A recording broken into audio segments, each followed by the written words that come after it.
Thank you, Bracha. I just want to welcome you all, and please, can you turn off the cameras? Then you can hear me properly during the presentation. So I would like very much to turn off the cameras during the presentation. I would turn on my camera just to have a face to the voice. Just for a few seconds, and welcome to our webinar, and I would like very much to start with the presentation of what is the HiSea in general. And look at what can we offer that is not really offered by other services that provide also information for the planning and the operation of the ports. Next. So in a nutshell, HiSea works with delivering accurate and reliable information services. It is an EU-funded project. However, it is not really a research project, so we are doing the research. We are basing our things in our services in a scientifically based community. However, it is a market uptake. It is for the port sector.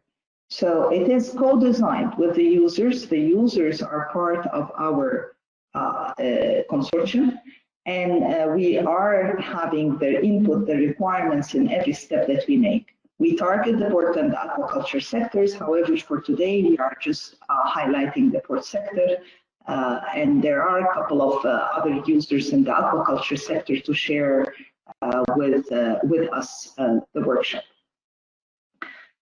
We are aiming for the improvement of the operation, planning, and management of most of the marine activities, not only the port sector, but we are highlighting for today the port activities is going also to be presented for you some of the scenarios later on. Next. So the HiSea Services, what is the relevance of that and the highlighting of this generating services, the highlights of the service? The service allow users to browse the data. So it has a component of data through an app and dashboard. This is going to be presented today by Pedro in a graphical view, but also the data itself can be downloaded.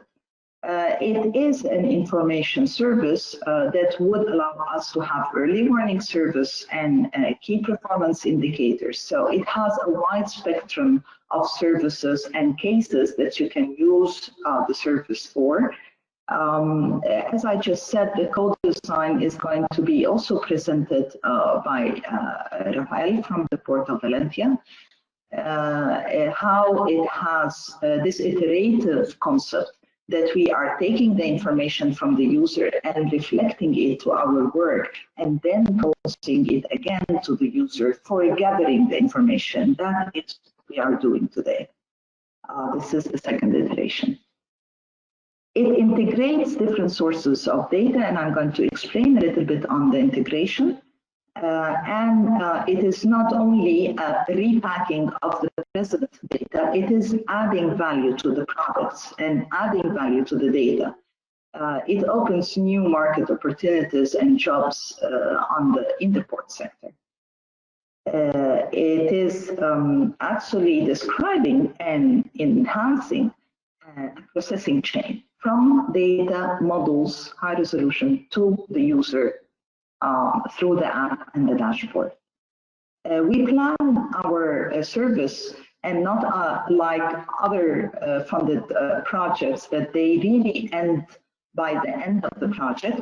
This is a sustainable supply chain, and we are putting it to the market at the end of the line of the project, which is not that far from now. We are using also the highest computing facilities like the clouds and DS. Next, please.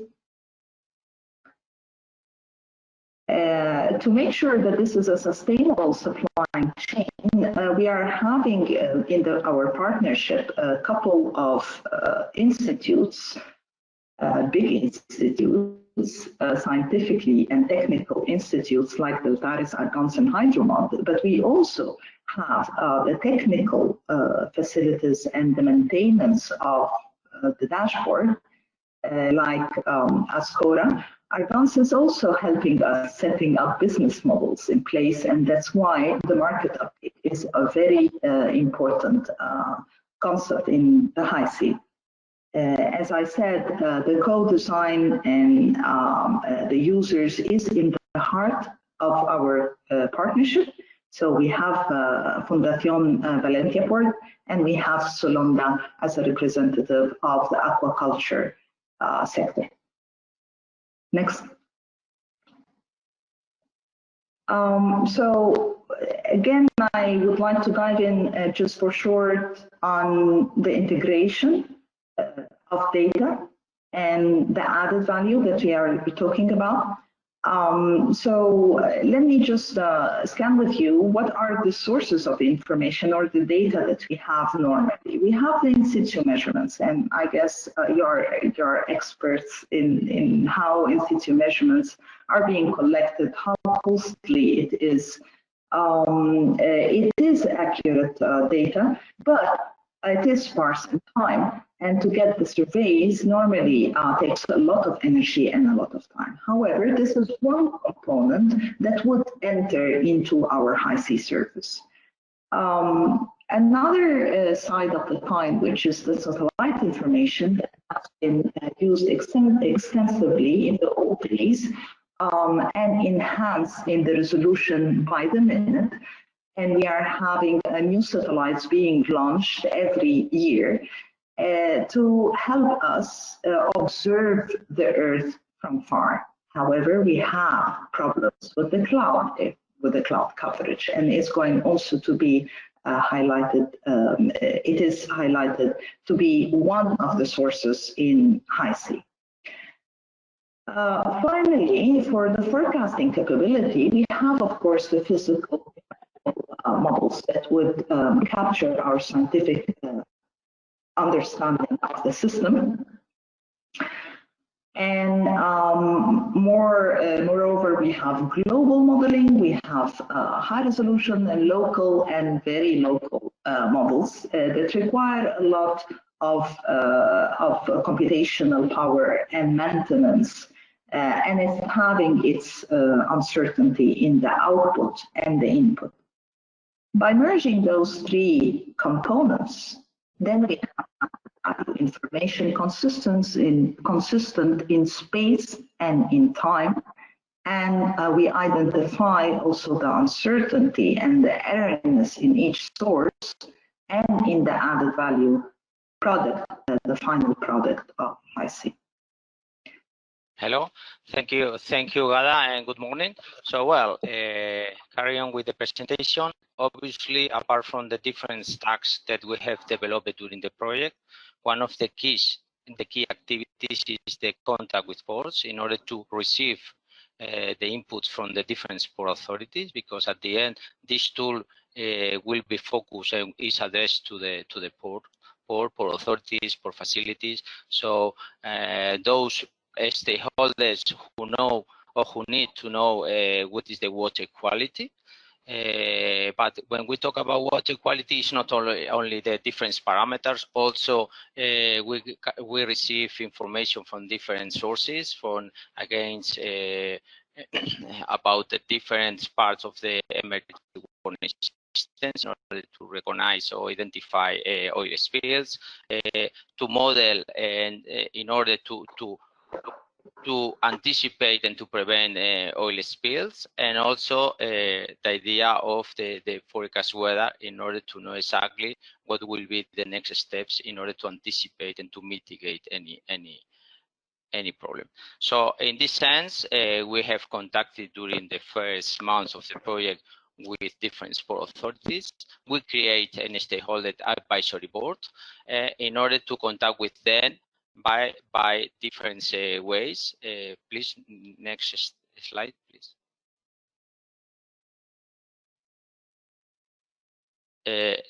Then we have contacted Perfect, thank you. So the stakeholder advisory board is formed by the Port of Valencia, Ravenna in Italy, Piraeus in Greece, and Melilla in Spain. So the idea has been a very short contact with them in order to receive their inputs. What are the main interests, the needs?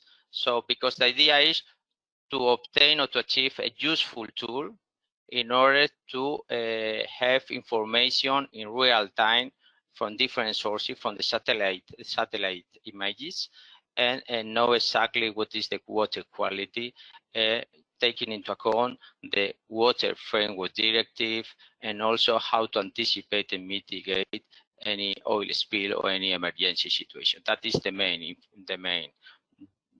action. So the next, please.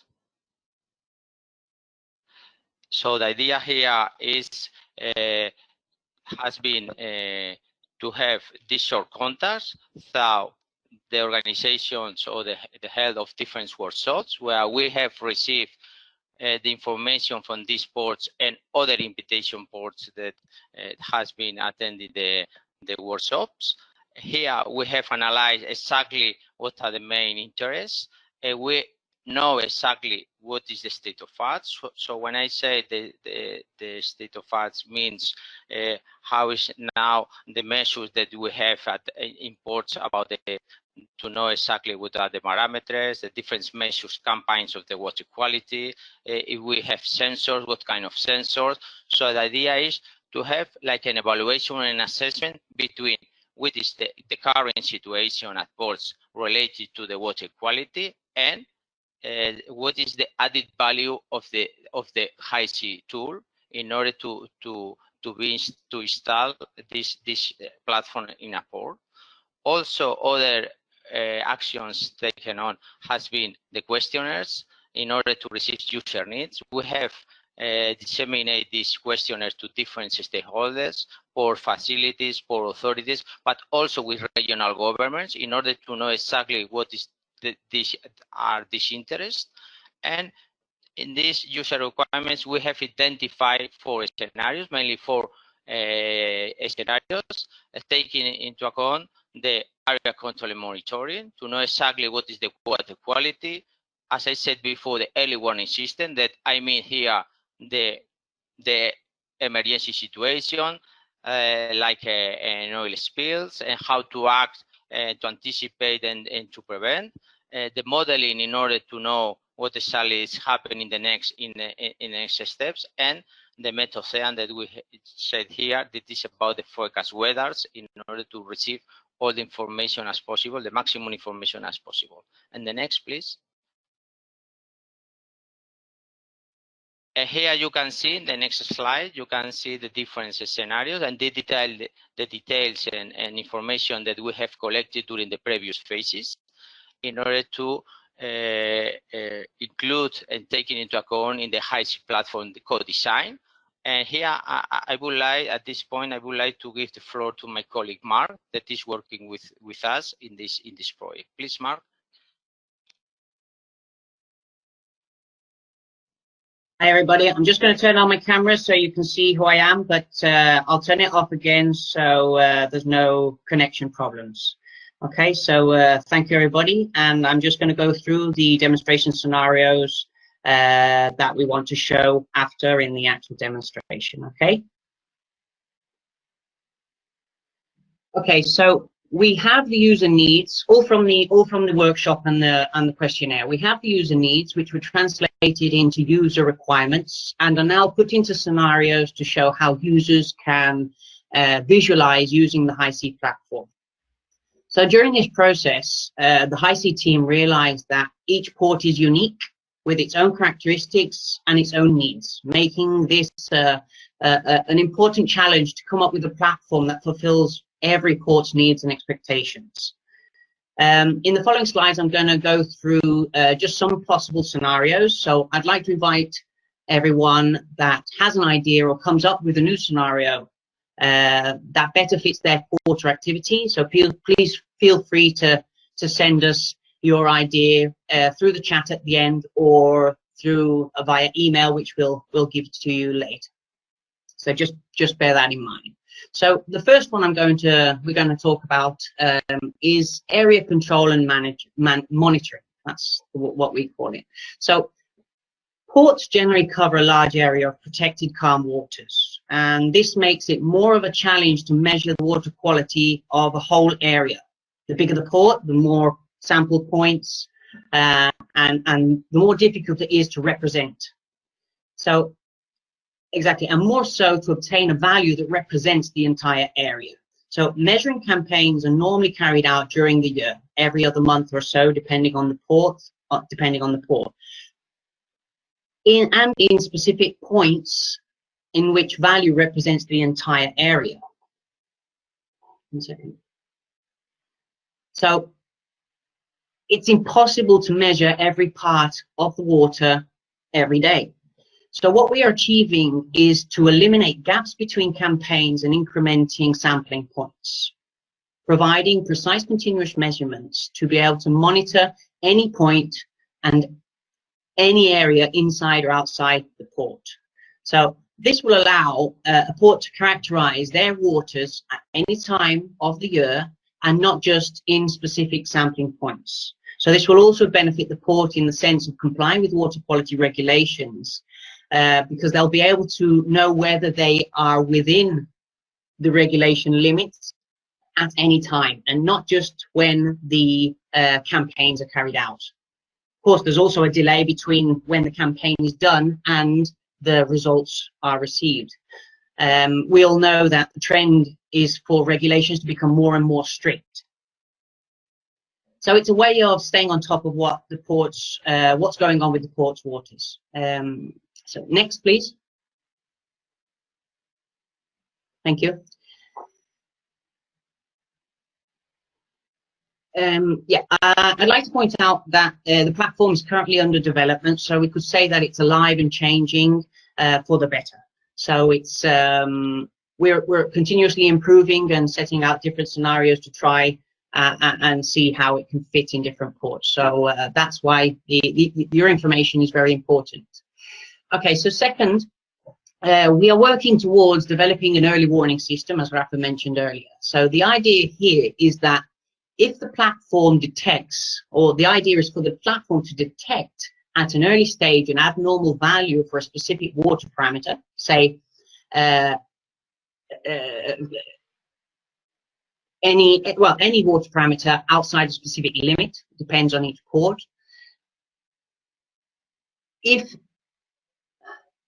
Then it notifies the user to help streamline planning operations of any actions that need to be carried out to control the situation. So, for example, the system identifies a spill of some sort, say oil. Then the early detection through satellite imagery can help the port take action as quick as possible to carry out cleaning operations, reduce spreading, and avoid causing further environmental impact. So this especially comes in handy when low visibility comes into play, for example. You see in the images above, eagle eye views, just two things to point out. Eagle eye views, as you can see on the image on the right, are very easy to pinpoint, especially with a clear day, to pinpoint oil spills, for example, or any other type of spill. But on the contrary, when you're at water level and it's low visibility, it's much harder to pinpoint. So a tool of this, with this type of functionality, can be very handy for operational, cleaning, planning processes. Next, please. Thank you. Next is modeling. So data modeling is the third data source that we are integrating into the HiSea platform, as Heather said in the beginning. So at the moment, we're working on 3 types of modeling. I'm going to start with forecasting. It's the third one that's in the table, with forecasting water quality parameters. So how would this benefit a port? For example, if the port of Melilla, let's say, is interested in monitoring turbidity and they wish to foresee this parameter's values, then that would be possible with this type of modeling. It sees X amount of time in front of, depending on the historical values and the current values, it will model the future. So the user could foresee whether a parameter is about to exceed regulation limits, and this would help the port prepare for any required actions needed. Second, water trajectory models. This one is focused on spills mainly. So for example, an oil spill again. Once an oil spill is detected, the system will take into account the hydrodynamic parameters and it will forecast the movements of the spill. So these type of situations can be extremely hazardous in bad weather conditions and with low visibility. So the benefit to the port is to help streamline cleaning operations and reduce any environmental impact. Obviously, many others, but that's the main objective here. And thirdly, we have what we call backtracking. So this consists of parting from sort of the reverse exercise as number 2, which water trajectory models. So backtracking, it consists of parting from a late identification of a spill, for which the system will simulate the reverse tracking of its spread in order to find the source of the spill. So this could help identify the source of illegal spills and also the ones caused accidentally. So, I mean, you can see in any of the different situations that I've said that there are many more possible situations for each of the tools. So that's where we invite you all to try and put together any ideas that fit better in your port and your daily activities. Next, please. Thank you. And finally, we have a functionality that provides ocean conditions and forecasting of hydrodynamic parameters and wind. So although it isn't directly related to water quality, we thought it's interesting to have all this information on one platform. Met ocean data is always handy for ports for operational planning, especially under bad weather conditions. For example, maintenance for infrastructure and port infrastructure. So my name is Pedro Galvão. I work at Hidromod, where I have the tech lead role, and I have the privilege of giving you a quick tour of the current state of the HiSea platform. I'm going to try to do the whole demo live. So these are very hot bits that were, I believe some of them were actually pushed last night. But I have a couple of slides just to get everyone on the same page about what the HiSea platform is. So please bear with me, and I promise we'll have some pretty pictures in just a few moments.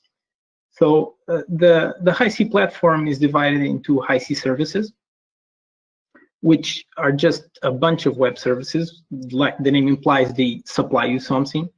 But the relevant part is that they are cloud ready, so they use all of the latest trends of containers and Kubernetes and that sort of stuff. They can run on a private or a public cloud. HiSea will be demoed using DIAS, which is the European, the EU-funded cloud provider, but they also run in public clouds like Azure or Amazon Web Services, or even on private clouds. Next slide, please. So these services, I'll just quickly glare over them because they are relevant for the presentation I'll be giving next. I'll be reporting back to this slide a few times, but the first one is the authentication and authorization service. So this makes sure that all the data that we have in the platform, some of it is public, some of it can be private. So this service is responsible that only the data that you authorize people to see are available to them. We are using most of the latest trends like OAuth and Open Connect ID. In real people talk, that just means that you can use logins like Active Directory or Facebook or something like that to log into the platform, and then you have authentication and authorization behind it to make sure that you can see the data that you required. So this makes it very simple to propagate the tool inside your organization. We just need one email of an authoritative figure that then can give access to other users in the organization. Then moving on to the left, we have the data acquisition service. It sounds kind of boring, but it's actually a very important part of the system. All data comes in through the service, and this makes sure that data is in a format that all the remaining services can access. Of course, associated with it is data storage. We are currently using volume storage, but we'll be moving on to object storage pretty soon. Again, in English, that means that we are trying to keep the costs as low as possible storing large volumes of data. The next step is data processing. So, sorry, yeah. So this is the second one that looks like a calculator. And data processing is a service that takes data that's already passed through the data acquisition service, and it turns it into something else. This can be as simple as calculating some index, like tricks for eutrophication or similar, or it can be something as complicated as running a full-blown water quality model, deltas, WK, or something like that. There's a small subset of these services that run on demand. I'll also be demonstrating this in just a while. Next comes the reporting service. The reporting is quite boring, so nothing like having a service to do it for us. I'll also be demonstrating this in just a little while. And finally, we have an alarm processing service, which is completely not developed. So I will not be demonstrating that today. It will be done in the next few months of the HiSea project. Next slide, please. So backend does all of this heavy lifting, but it doesn't really show anything to the end user. So I'll just give you the quick words about the front end before I start the demonstration. So the goal of a good front end is to look good and to stay out of your way. So having this in mind, next slide, please. We followed something called a dashboard design philosophy. I guess you can call it that way. But just a quick concept, I think everyone is familiar with this sort of application these days. So you have something called a dashboard, which is just a web page. And then on the web page, you can add different gadgets or widgets, depends on who you're talking to, and can work together or individually to display data. In the HiSea platform, both the dashboards and the widgets are configurable. So you can create new dashboards very easily and configure what each gadget is displaying and how it interacts with the other ones. This creates a flexible front end that we hope we can adapt to most of the user needs. So that being said, I'll start sharing my screen and doing the live demo. Let me see if I can do it from here.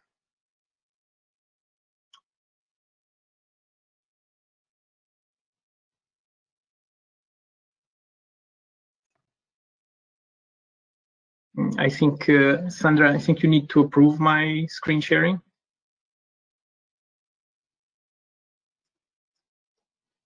Okay. Okay, hope everyone can see my screen. If not, please let me know in the comments. I'll be trying to check them. So right now, I'll put this full screen. So I'm just going to log into the system. The login part is currently disabled. So these are live bits. We are actually looking at the system running. This test deploy, I believe it's in Azure. But again, it could be deployed to any public or private cloud. We are using container technology, so it's easy to orchestrate this in different service providers. I'll start out by addressing what I think is the elephant in the room, which is satellite imagery. I'm going to open here the side menu. Again, this is configurable, but I won't go into that right now. And I have these side menu that tries to address most of the concerns that Mark talked about in his presentation. So I'm going to start with water quality. And I created a dashboard here called Old Days. I'm going to reach the old days, and to me the old days were about a year and a half ago when the project started. So back then, if you tell me that you have satellite imagery for water quality, this would be what I'd have in mind. This is free data, by the way. Anyone can download it. It's in CMEMS. This is ocean color for chlorophyll. It gets updated, I think, daily. And it's quite impressive that we have hardware in space going around the Earth and taking this sort of pictures, and it's freely available to anyone. So you can see chlorophyll buildups in the North Sea or close to estuaries. But if we start zooming into the port level, and I'm going to zoom in here to Valencia. So we have here the Valencia port, which is, it's not by any means a small port. And if you look at it, it's 1 pixel, maybe 2 if you're, so 2 pixels, it's not very good. It's also close to land. And if you worked with this sort of imagery before, you can pretty clear that these boundary pixels are usually quite noisy because light reflects differently in water and from land.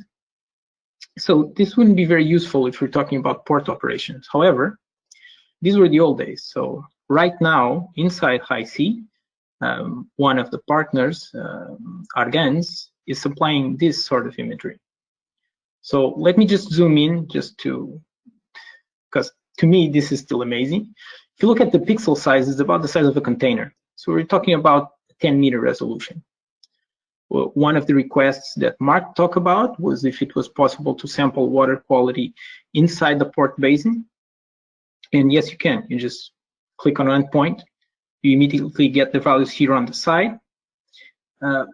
If spatial resolution is a problem, spatial resolution is clearly not a problem. You can see that temporal resolution isn't either. So we have values about every 5 days. Sometimes, of course, we have gaps because it depends on clouds and that sort of stuff. So what we are seeing here is one of those gadgets or widgets. It can be configured to display any number of parameters. Right now, it's displaying chlorophyll. We can move back and forward in time. So if I move here for a different instance, like back here, it will automatically load the new image. This is available because data was gathered from the ingestion service and parsed and make sure that it's stored in the correct way. Here on KD, it's actually true color. So if we look at it, you see that there's a cloud there. So that's the reason when we move back here to chlorophyll, we have a hole back there. But to me, this is still pretty much amazing. Every time I click one of these points, what I'm doing is I'm sampling water in the basin of Valencia port without leaving my chair, and I'm doing it in the past. So technology is pretty close to magic, I guess. However, we still have this vertical line here, which is the current date. So we see the last image was from May 30th. We should have another one pretty soon. But the vertical line is the current date, and satellites cannot see into the future. And that would be where forecast water quality can come in. So here we would be using models. The advantage of using numerical models here is that first you can see a little bit into the future or forecast a little bit into the future. And you can also fill in the gaps that you get from satellite imagery. Here in the forecast for water quality, I'm actually only displaying EB.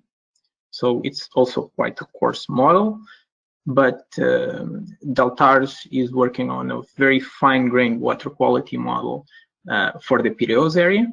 Unfortunately, we didn't get it in the platform in time to display here, but we will have that available in the next few months. Again, the dashboard itself and the services behind them don't really care where the data comes from. Once it's ingested, it's into a common format that can be shared and displayed in any of these gadgets. So you see, this is exactly the same gadget. I just changed the data source into a different provider. So I think this addresses quite a few of the concerns that were displayed by Mark, that were gathered in user workshops. And next, I'll move on to metocean conditions. So if we open here the side menu so we can actually read it. For Metocean, the first dashboard I created, I'm trying to demonstrate the functionality of reports. So I mentioned the reporting service back there. And so you might be thinking, well, that's nice. We can get very fine-grained satellite imagery, but I don't really have time to log into a silly website and just click around to see how things are. I just really need to deliver a report to either my boss or to some compliance agency or regulatory agency. And the report service has you covered there. So reporting service can merge any of the data sources that are indexed by the platform, so any of the sources that I displayed previously, and create reports on the fly. For privacy concerns, we don't have the current report, so the last one I have here is from May 12th. But if you click on it, it immediately opens the report. This is for Metocean conditions, but again, it could have been as easily done for water quality. These are simply time series or gridded data that is indexed in the platform. You can trigger some alarms on it. And these reports are completely flexible. They're actually made in Excel. And then the system just fills in the data in the Excel sheet and turns into a PDF. This, of course, can be sent via email, so you don't even have to log into the platform. You can just not even leave Outlook and still be using HiSea Services or the HiSea platform. Next, we have here something called forecast image. This is something that we are experimenting with here in HiSea. And the way that it works is if I can direct your attention to the table here on top. It's something very similar to what you see in sites like WinGuru, or most ports, I believe, are used to working with this sort of information. What we have here is, instead of just giving you the values, we also give you an image of the closest image of what the conditions are when all of these values are conjugated together. So the way that we do this is we train an AI model with hint-casted data and with a live webcam feed. And what the system does is that for each frame of the webcam, of course with some pre-processing to discard bad images, it associates that image with a set of values: temperature, tide, wind, sea, and so on. So then when we show it here on the gadget, we can give it that value, and it gives us back the closest image it can find. So instead of telling your users or users of the system that there will be a pointy arrow from the north and a pointy arrow from the south, you can just show him a picture and say, well, the last time these conditions were verified, this is what the ocean looked like. This is especially valuable in bad weather conditions, concerning that the camera could actually capture something, because these cameras are quite exposed, and sometimes when it's quite windy, they get foggy or dirty in any way. But all of these can be processed by the system to discard this sort of imagery. So next, I'm going to move all the way up here to area control. So area control is the name that we are currently using for the port area. So this is, again, is Valencia port that we are using as an example. The sampling points that I believe are usually used by the port authorities are pretty close to these ones, but all the rest that I'm going to show is mock data. So the data that I'm going to show, of course, for privacy concerns, and we don't have access to the real samples that happened in the campaigns performed by the port. So all the rest is mock data, of course, for privacy concerns and because we don't have access to the data. So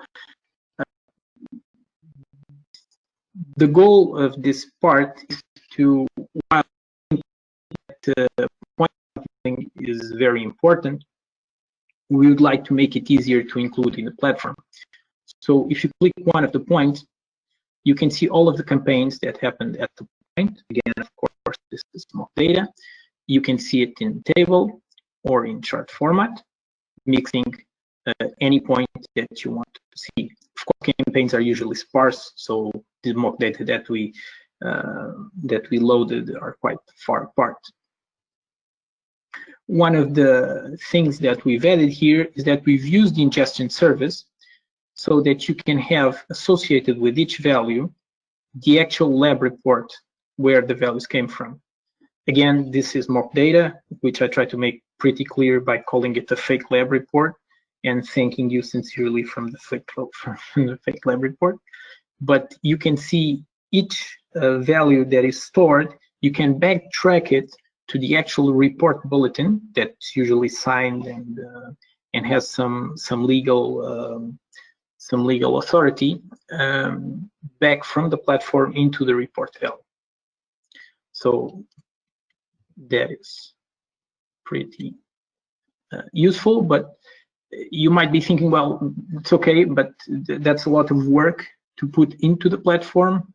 Well, not really, because you just need to drag and drop your lab reports. So the way that this was imported was I have the same report here. You just need to drag it into the platform and it will upload. It will extract the data from the PDF file, fill it into the database, and keep a link between the original report and the data that was imported. Once data is here, it can again be used by any gadget or by any report, and you can import and export the data, mix it with the satellite imagery, mix it with the model results. So if, like we said, this is quite sparse, so you can just turn on satellite imagery and improve the number of samples that you are taking on your port by simply pressing a button. Let's try and find a place where we actually have satellite imagery. So I'm about 20 minutes in, and I hope this is not, I'm throwing around a lot of concepts, and I still have a few more to display. So the next one is oil and marine litter. So this, I believe, was the last slide presented by Mark, and the goal here is to deal with oil spills. So the first point would be to detect if there is an oil spill or not. For that, we have this detection list here. So this is just a silly front end for a very complicated backend service that is running continuously over SARS image. So every time the data acquisition service finds a new SARS image, it gets imported, and then it gets processed to look for possible oil slicks. If a detection is made, it will be displayed here. This again is mock data. I'll try to make clear in each dashboard what's mock data or not. So of course this is mock data, but then you can click on one of the imagery. It will show you the georeferenced SARS image that was used. It will highlight the place where the slick might occur. You can even click it and get an estimation of the area. So once the slick is detected, you can move on to simulate how the spill will behave. So I'll move on here to spill simulation. Let me zoom in again here to Valencia port. I'll use Valencia port again as a sample. And so let's say that the same SARS image can be loaded here. And let's say that there is a spill somewhere here. I will turn the SARS image off again just to run the simulation. You can do a point simulation or you can draw a polygon. It's up to you. For now, for simplicity's sake, I'll just use one point. So you pretty much position it where you want the spill to occur. Let me just open the SARS image again. Let's say that it happened about here.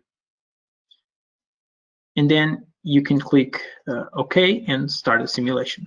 So location, it's already done. The next step in the simulation is just saying when it starts and when it stops. Again, this can come directly from the SARS image, the date that the detection was made, but you can also change it by hand. Let me just input a nice date here. I'll put it on the 29/05. Let's put it at 7 p.m. This is a simulation I already did that has some interesting results. And let's run it all the way until the 30th. Also 5, also at 9 p.m. The next step of the wizard, so the goal of this, of course, to be as simple as possible, is to select the type of oil that you want to run in the simulation. There are a few options here. For now, I'll just leave it as a light oil. There are several processes associated with oil dispersion that depend on the oil that you have, like emulsification, spreading, that sort of stuff, but I'm not going into detail about that. Then you just click OK, and it will start running a simulation. So all of this, again, is happening on those backend services. So this was one of those on-demand data processing services. So it just sends all the requests back to the data service and run the simulation. So as a result, just close this, you have the trajectory of the center of mass of the spill. You can see how it moves through time. You can, if I just select here different instance, you see the date, just take levels off. So you see at this instance where it will be, what shape it will have, and then it will move all the way up to, so this one made landfall somewhere here close to this beach. Again, HiSea platform is all about gathering as much data from as many data sources as possible, like Dr. Gada was saying. And one of the important data sources for this sort of stuff is AIS. So this is real AIS data for those moments that I was showing you. And as I move forward and backward in time, we can see where the ships were. They all have their call signs, so you can look further into what each boat characteristics. And again, data fusion is always important, and close to a lot of these port areas are some webcams. So we can also see where they are. There's a webcam down here. And if I click it, it displays me exactly what the camera was seeing at the given time. So we can see if for some reason we can actually spot the oil split on the camera. So with this, I'll finish my live demonstration, and I'm going to ask Sandra, could you please put the PowerPoint back on? Yes, I'll do that.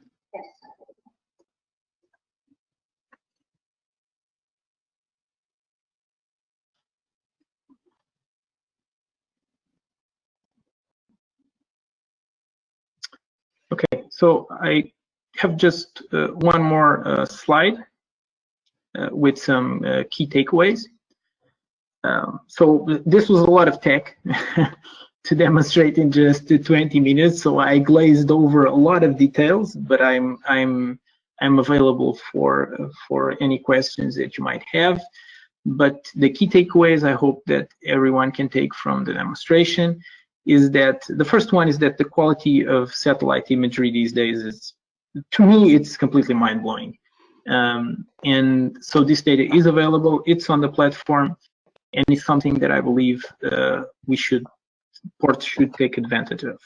The second one is that the HiSea platform is flexible. It's flexible both in the front end and on the back end, especially in the back end. So all of those services can be mixed and matched together. It's very easy to include new processing tools, be them very complicated or simpler. And on the front end, it's the same. So you can consume HiSea without never logging into the service, without just receiving reports by email.